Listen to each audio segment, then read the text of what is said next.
Okay, when you want to replace the control valve,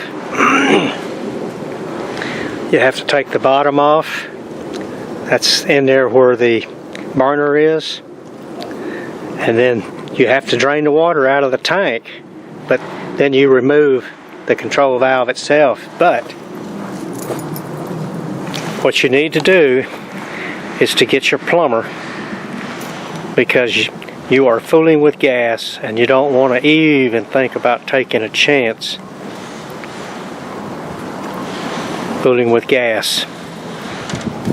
But at least you can get it out for him. Go get the other one and have it here waiting for him. But when you go to your plumbing supply house, make sure that this will interchange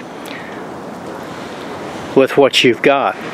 Because see, this is an older model.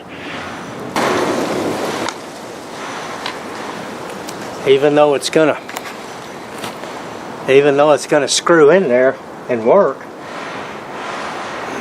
it's up to your plumber to tell you if it's the right one to use for this water heater. So that's why I say let your plumber do it, because he's going to do it right, and make sure he is a master plumber and not a handyman. Get this out here. This is what you're going to get. And these are your fittings here. So these three fittings go to the bottom of the control valve. Okay, so you want to hang on to this. Don't get rid of this. Then we got to get a big crescent wrench. You can see how big this crescent wrench is.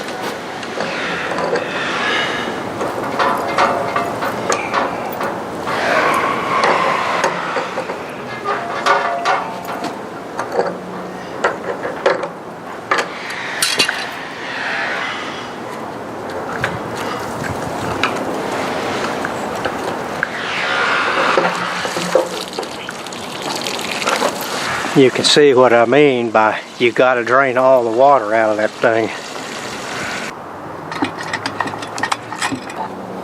I can already show you that this control valve is not going to work with an older burner, because we've got our thermocouple that won't hook up anywhere on here. It's electronic. So anyway, that pretty much tells you need a new water heater.